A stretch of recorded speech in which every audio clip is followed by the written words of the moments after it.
Okay, hi everybody. I'll get right into it, and I want to start us off with a poem, which is actually the first in Players, um, and it's called "The Mole Rat." And I don't normally tell audiences this, but it's actually a breakup poem from a few years back now. The Mole Rat. Maybe a poem for the cool of the bus in my hair.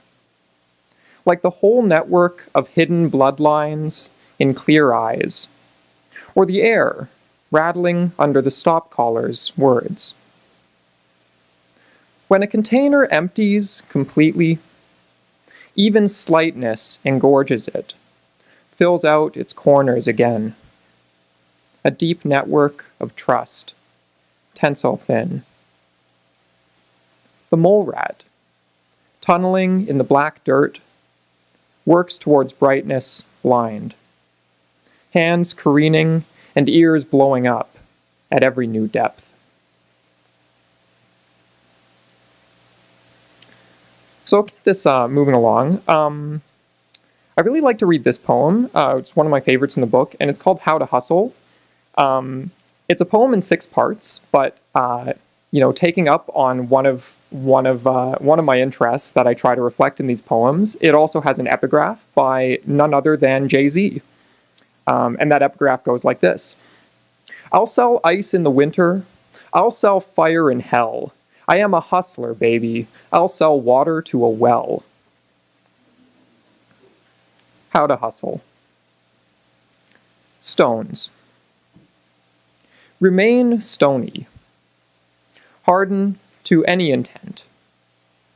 Uphold all footings ardently, unrelenting, until the point you're spent. Texture yourself according to what's outside. Signals. Externalize. Molt readily. Emerge. Always flee, but never fear to surge into the slipstream of erasure. Hello, you'll say. My name is whatever's coming. Vehicles. Love running. Cross anything static. Clear those currents routed against traffic, and appear as fast as magic. Force any space to fold to any motion. Investments. Hold on. Persist as liquid until pressed. Decide the value everything expresses, with nothing extra, except interest. You're weightless, equivalent, in process, not quite done. Plants. Require sun. Wither at bad fortune. Be lightly directed, blind-sighted by absorption. May your roots never shorten. Merely breathe and eat within the bubble. Hustlers. Keep hustling. Make your marks enthralled. Come through with the utilities called for, but when you move, be barely resolved. Add only a little more. Just a little more.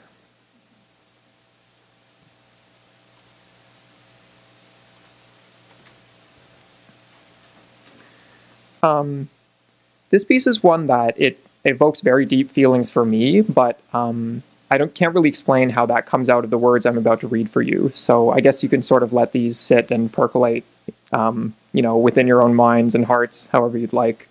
But this one's called When You Need Water.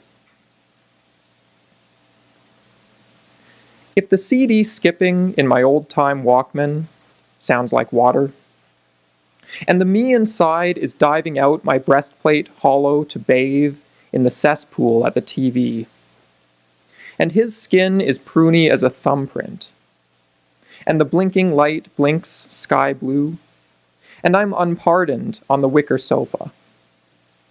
Well, even the blackboard night might be bigger than my future.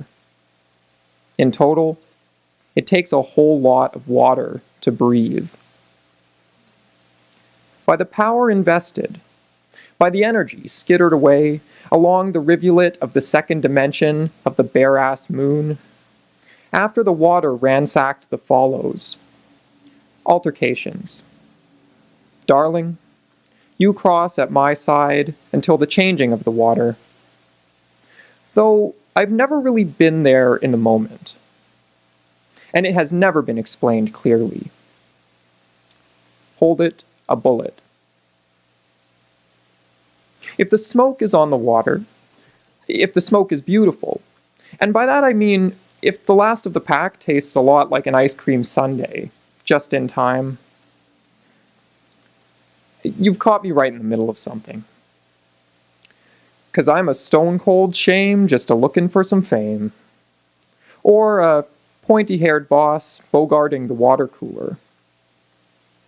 Or noodling over a secret in a hole in a log at the bottom of the harshest part of the outback.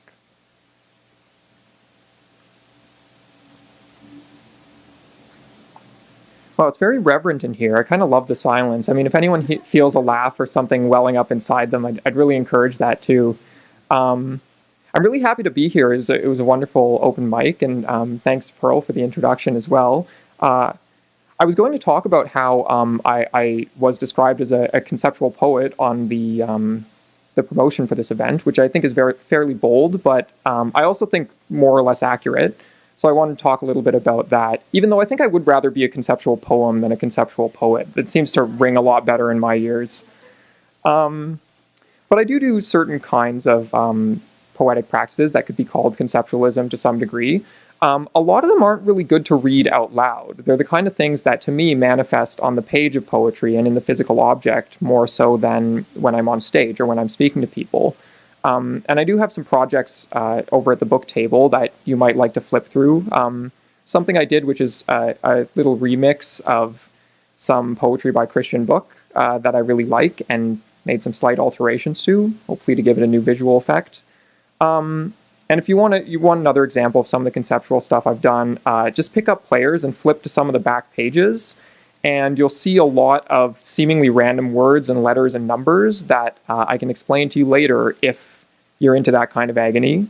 But I do also have a sort of conceptual piece, or at least a found poem that I do really like to read out loud, so I wanted to share that with you. And the way I made this poem I'm about to read is I took a book by Don DeLillo called Point Omega, and I would look at the end of one page, this sort of half sentence that completed the page, then I would flip 2 pages ahead, take the half sentence that began that page, and put the two of them together.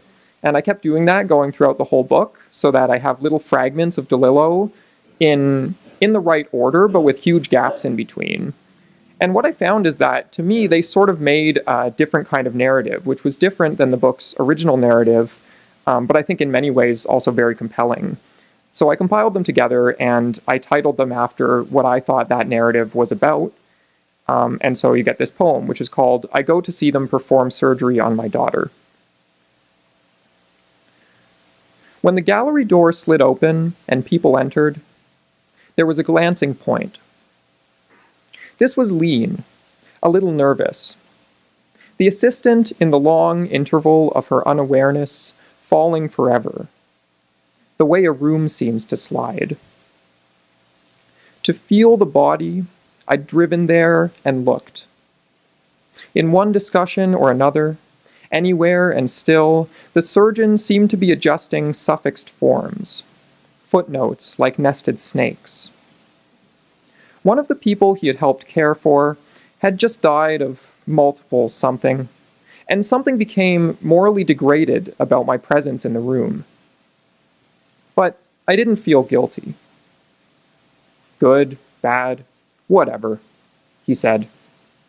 The assistant said, I hate violence. I watched, but out of some ancient war, clapper, armorer, What did I do? Walking down those long and mostly empty streets, as normal as people could be. One watching the other watch the other. You see the lies in your excitement. When it was done, I eased the door open and stood there, waiting for the dark to soften to the point where I'd left it. The fact that she was missing. Missing people never makes sense. But what makes sense? Mass, a tentative attempt, a literal taste opened by the density of thinking back into it.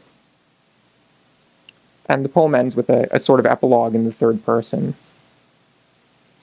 A few words, a constricted whisper. He raises his hand to his forehead and sees himself by the white sun in far peaks. Man on his back.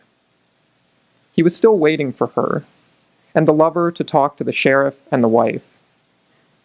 He was still waiting for her. He watched the sister where she'd met him. He was still waiting for her. She probably wouldn't know who was going up the stairs to the bedroom, where mother lies long dead. There's a funny story about that piece. When I composed it, I shared it with someone who knew Don DeLillo's work quite well, and she said, "Oh, I can hear, DeLillo's language ringing through that, especially in this line." And it turned out the line she pointed to was this single line that I'd written myself to kind of fill in the gaps in the poem. So it was quite an experience. It taught me a lot about what it's like to steal words from someone and how those actually become part of yourself. Okay, so I also have this poem. This one's called Love Song for Kazoo. And one origin story of this is that it is a love song for my partner, Amanda, who's here today. So, you can all look in her direction. She's over there and kind of think of her. But she's shaking her head. Well, this is good because there's a second origin story for this poem, which is that I was looking at some rap lyrics and trying to add small phrases or words in between the lines that would help fill out the song and to make a poem out of those interlinear notes. And I tried doing that. It didn't really work, but what came out of it actually turned into this poem. So if you can locate yourself somewhere between those two origins, then you'll come to what I'm going to be reading. So this is Love Song for Kazoo. Those uppermost goodnight balances, seriously. One or more shy and I love yous. Help. Look at us. One, the other one, the contrast. Bubblegum lover, do you hear these truth fruits? Playlist awakenings fasten to me. Your kiss-laden linens awash with emulsion. 4 nostrils spot on the palate, trapezial, almond, half almond, parentheses, balaclava. Tell me, is your coral bottom unspun? Balances, lover, like a jelly bean. I love you. Pause and call me favorite.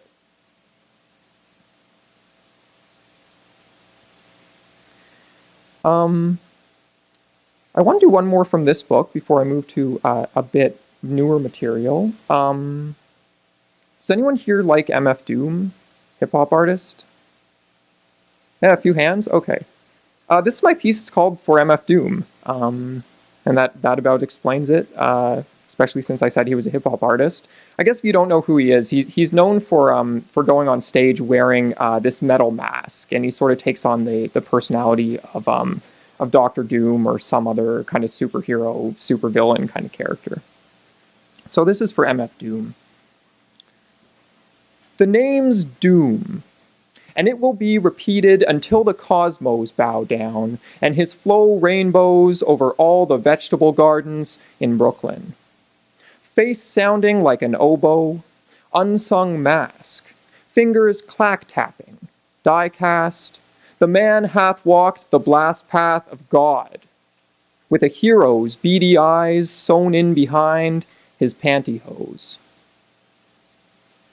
Who you callin' odd? And who you callin' just before lights out? Be they jail cell, knockout, or Saul. Nobody comebacks every time. And that's why Doom always screws up his lyrics so nutty.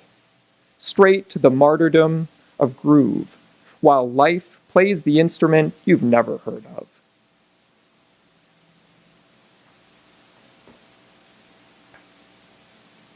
All right, everyone feeling good?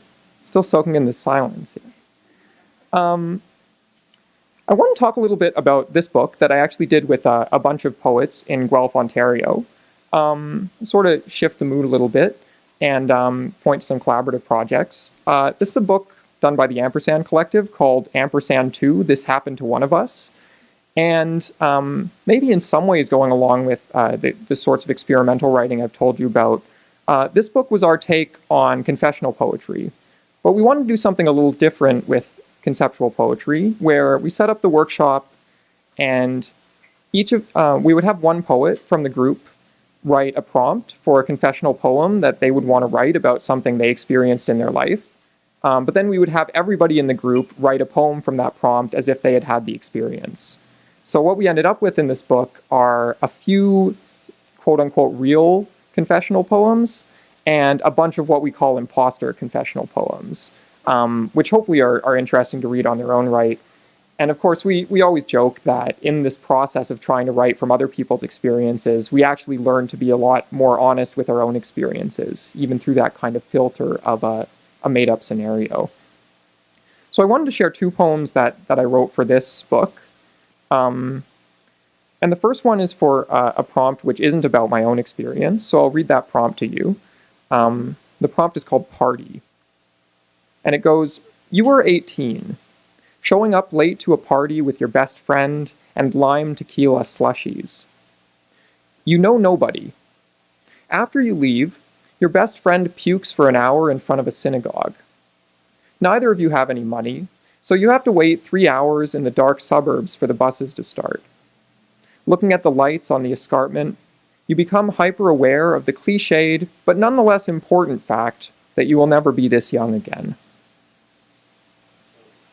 So in response to that prompt, I wrote this poem, which I called New Middles. They say the only lessons learned are learned alone. So go, over there, to the synagogue's barren, frost-bitten hedgerow to purge. May its balding earth sop your añejo mirth. While I wait in the darkness at the threshold of the temple, where daylight sees middlemen mingle, mix Yiddish with middlebrow film quips to tip back like breakfast drinks, laughing till midday. Midlifers, riding the timelines of youths they all wasted, like mine. At night, stoned as a golem, with no word to act on after brain freeze may occur. And a half-woven love for an old friend who's 19 tomorrow, who's sometimes herself undone, and who, puking by the neighborhood watch sign, catches the 5 a.m. light like the ribbon in the middle of a book. Now I'll read one more poem from this collection. I won't read you the prompt because partly because this is the one that actually did happen to me. So I titled the poem Ommatidia, which is the word for the individual tiny eyes in an insect's compound eye. So this is Ommatidia. While your painted fingers fix your tits, changing rings for pink, upraised like bullseyes or porcelain, I palpate the nebulous bounds of your bed's distant pole, constricted, an insect behind glass. I'm captured in your interminable, turgid flash, my eyes like plaster, pliant mind the color of your fingernails. and tumbling over the view from the summit, vanishing into the blindness of your routine.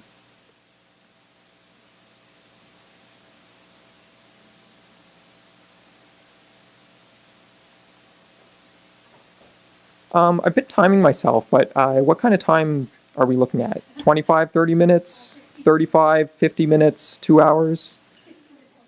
15 to 20 for the total time? Oh, I've got to finish up then. Okay.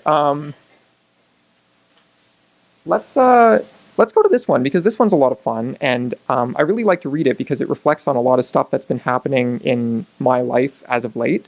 And after I've given that preamble, this is going to be even more hilarious, because it turns out one of the most special places to me in the past few years of my life has been a place where I often go to read and to write, to work on my PhD work, and to study. And that place is McDonald's, because it's my favorite cafe to sit and get a coffee and not be distracted by, intelligent hipster conversation, because I can drown out the sound of screaming children. So it's perfect. But in all actuality, I mean, McDonald's means a lot to me, and I've spent a lot of time there, doing my research, and I wanted to write this poem about it. So this is what I came up with, and I'll finish off with that. It's a poem that I call Holy of Holies. The family praying softly at the table knows best. They're eating dinner at McDonald's. The rest of us have placed our bets on seeing our holy city etched in red and gold and round as rainbows. Everyone puffs up and huffs from a paper sack. I've heard some cultures hold that bread contains the spirit's breath, while meat's smell speaks of Earth's first secret, fire, stolen, then clothed as if it were a master.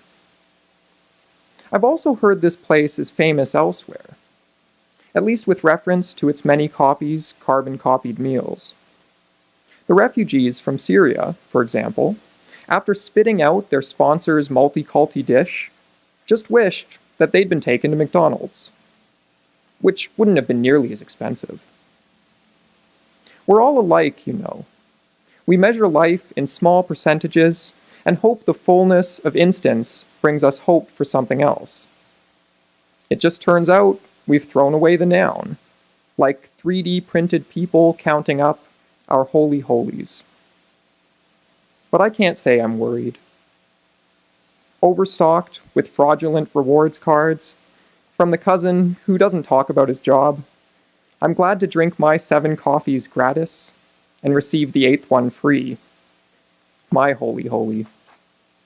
Glad to think that this is really heaven. Really. And sit amidst the 100th billion served. Well, thanks for having me, everyone. Enjoy the rest of the night.